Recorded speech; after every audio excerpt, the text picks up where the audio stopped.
What's up guys, welcome back to the channel, and today we're going to be talking about unicorns. And that is something I thought I would never say, but just stay with me. The term unicorn, when it relates to basketball, I think it's a pretty simple concept, and I think a few years ago, Kevin Durant, he was actually the first player to start using this term unicorn, and he actually used it to describe Kristaps Porzingis. And KD doing that kind of did inspire this video, and it inspired me to come up with my own criteria for what exactly a unicorn is when talking about basketball. And for me, it's pretty simple. A unicorn in basketball has to be some player who has some physical trait that just makes them stand out from everyone else in NBA history, or it could be a player whose skill set, their overall talent, it just transcends all the eras. And the last thing, it's kind of a combination of the first two. It's a player who's just super dominant, and there's a huge gap from that player and everyone else in the NBA.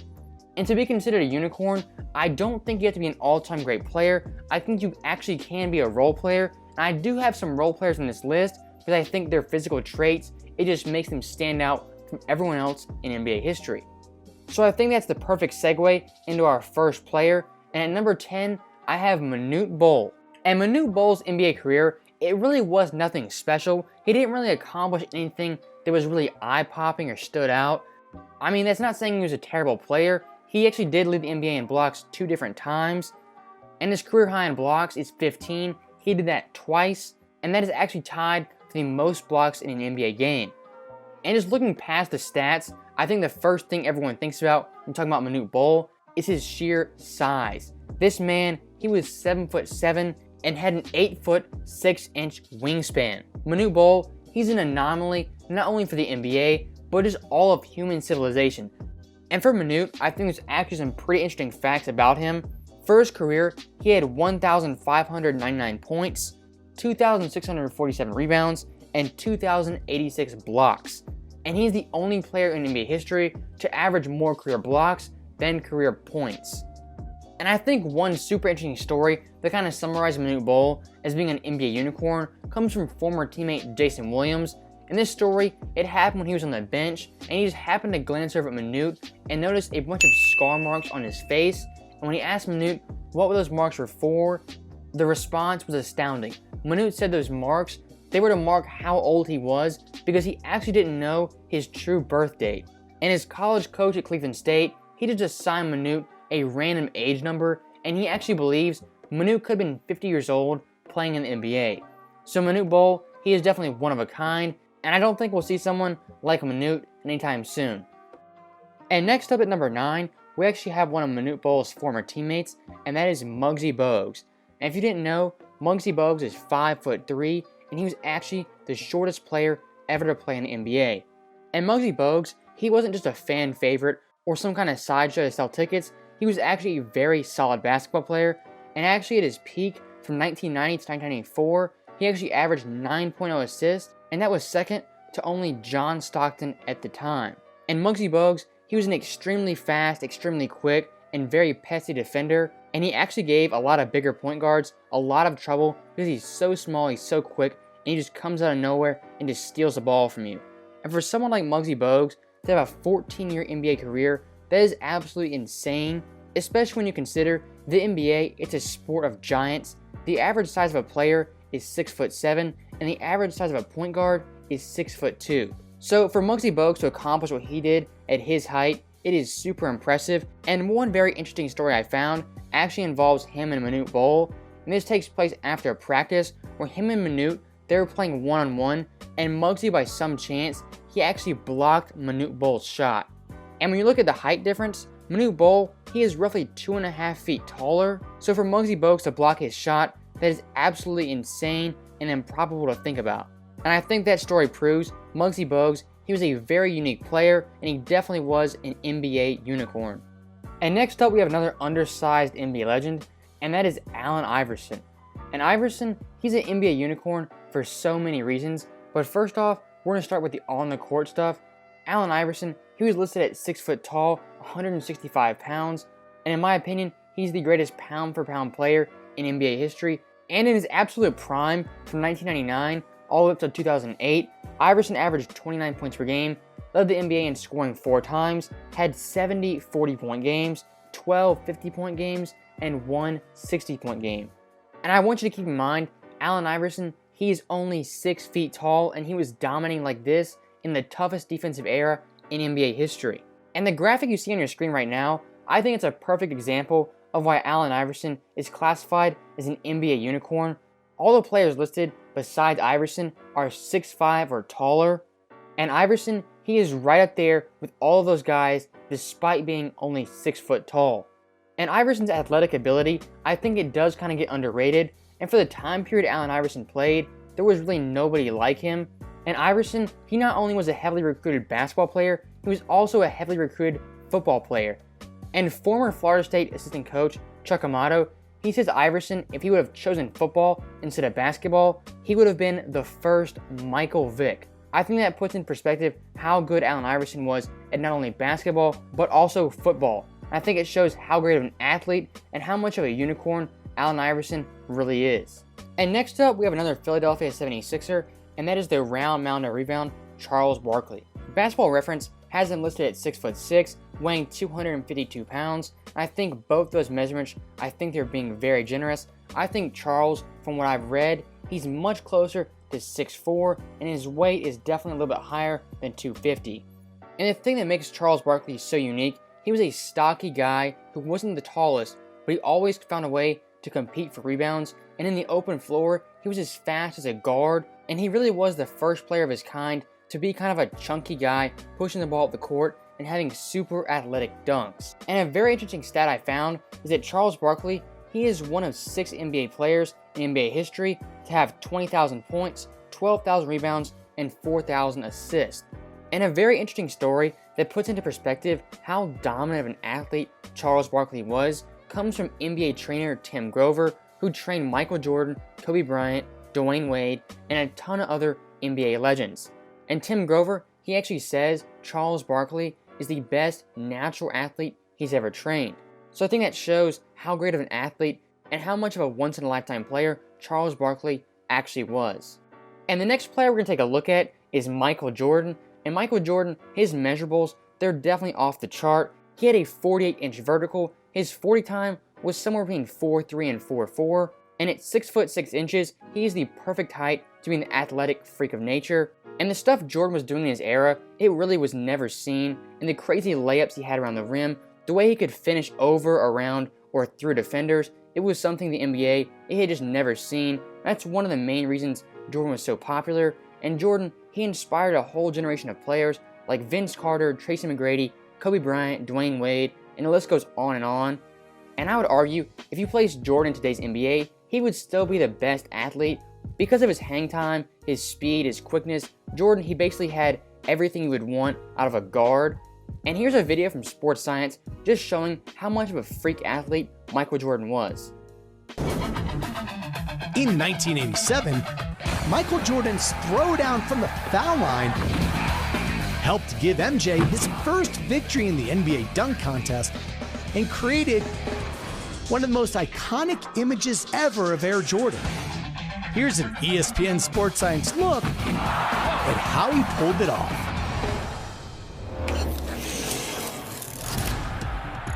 Using almost 80 feet of the court as his runway, Jordan hits a speed of more than 16 miles per hour before takeoff. With his left foot just barely over the line, he pushes off the floor with more than 1,000 pounds of force. This allows him to soar in the air for 0.8 of a second, or about as long as the bronze medal long jumper was in the air at the 2016 Olympics. And get this, for an instant, Jordan produced a peak power output high enough to power a Jumbotron. And up next at number 4, we have a guy who's compared to Michael Jordan on an everyday basis, and that is LeBron James. And LeBron James, his height is 6'9", and his weight, it's listed between 250 and 280. He did have a weight loss when he went down to Miami and came back to Cleveland, so his weight, no one really knows exactly how big he is. And I think the perfect comparison for him is if you took Scottie Pippen and Karl Malone and put those two players together. I think that's how you get LeBron James. I don't think his play style is like those guys, but I think his overall body and his physique, that's like Karl Malone and Pippen put together. And what makes LeBron so unique and different from almost every player in NBA history is he's so big and he's so fast, and he really is a point guard in a power forward's body. And throughout NBA history, we have had no one who is like LeBron James, and I think it'll be a long time before we see someone like LeBron James again. And just to show you guys how great of an athlete and how much of a unicorn LeBron is, I have another sports science that breaks down LeBron James' crazy athleticism. He's one of the most versatile players in the league. Here's why he can excel at every position on the court.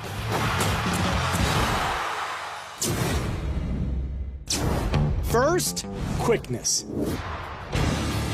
The average player can cover the length of the court with 13 strides. LeBron can do it with just 9, and we've clocked him at over 20 miles per hour. That's as fast as NBA speedster Chris Paul. When passing, LeBron can get off a 40-mile-an-hour dart in under 0.2 of a second. That's twice as fast as the average NFL quarterback releases a pass. This means from 35 feet away, or nearly 12 yards, LeBron can hit his man faster than Tom Brady can hit his target from the same distance. And finally, range. The average NBA center is 6'11" with a max vertical leap of about 31 inches, creating a range of about 3,600 cubic feet. LeBron is 3 inches shorter, but his estimated 40-plus inch max vert actually gives him a range that's more than 5% greater than the average center. This helped LeBron this past regular season snag more than 74% of rebounds per opportunity. That's an efficiency rating better than the league's leading rebounder, DeAndre Jordan. And next up, we have a guy who is competing with LeBron James for the 2020 MVP, and that is Giannis Antetokounmpo. And Giannis, ever since he entered the league, he was always a physical specimen, but over these past couple of years, he's really started to bulk up and become a great basketball player. And when you look at some of his physical traits, his hand size, it's something that definitely stands out. His hand length, it's 9.85 inches. That is the third largest hands in NBA history, only behind Boban and Shaq. And when you look at Giannis' wingspan, it is a ridiculous 7'3" wingspan. And it's even more insane when you realize Giannis is 6'11" and has a 40-inch vertical.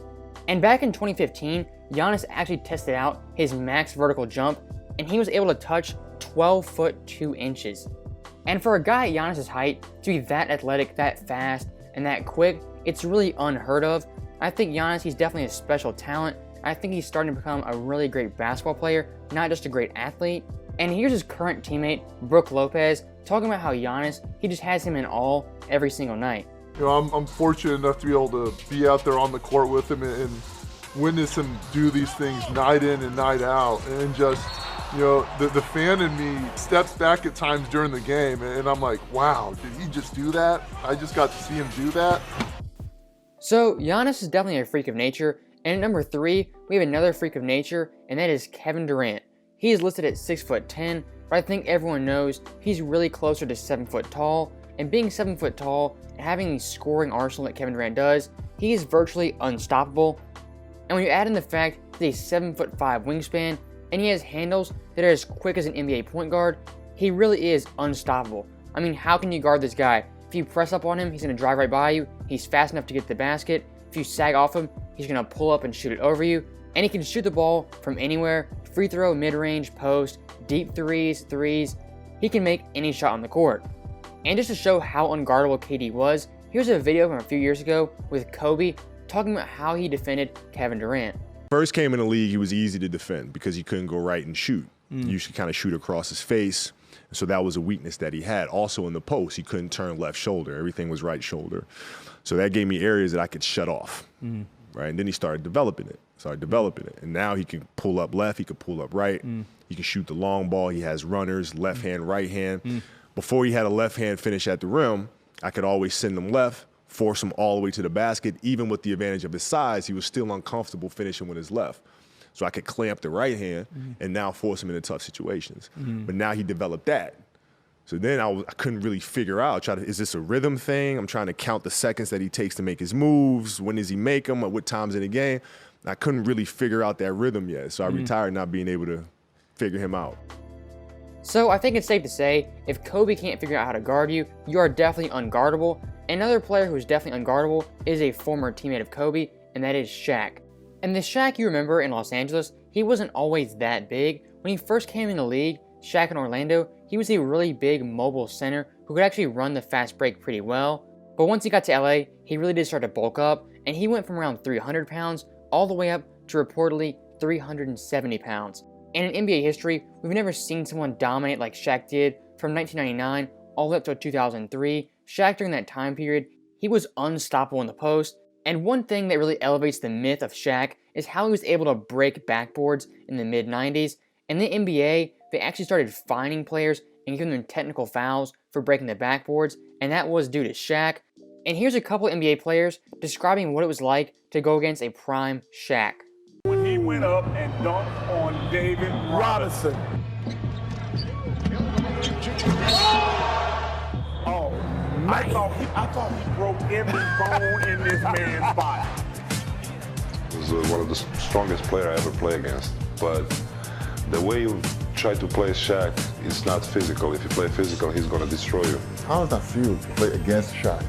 And my answer will always be, find a wall and back up about 50 meters and full sprint and just hit the wall, and then you know. So Shaq is definitely one of the most intimidating players, and he's arguably the most dominant player. But at number one, I have the guy who I think is the most dominant player in NBA history and the best example of an NBA unicorn, and that is none other than Wilt Chamberlain. Now, Wilt Chamberlain, he's basically a myth these days. Some things people say about him, they don't really know if they're true, but there is a lot of video evidence showing how athletic Wilt was, how he could jump super high to block shots, how he could run the break in transition, dribbling the ball, passing to teammates. He could do everything on a basketball court you asked him to do. And Wilt Chamberlain, he was a staggering 7'2" in height, and his reported vertical was 48 inches. For a guy who's 7'1" to have a 48-inch vertical, that is absolutely unheard of. And allegedly, he could bench 500 pounds. And this is only the beginning of some of the insane things Wilt Chamberlain could do. He also had a 4.5 40-yard dash. He had a 6'6" high jump.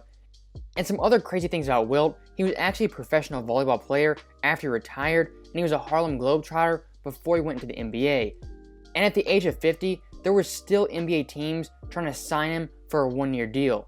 And if you're one of those people who says Wilt Chamberlain's era, it was weak, he played no competition, I want you to listen to this story from Hall of Fame coach Larry Brown about Wilt Chamberlain at 43 years old playing against Magic Johnson.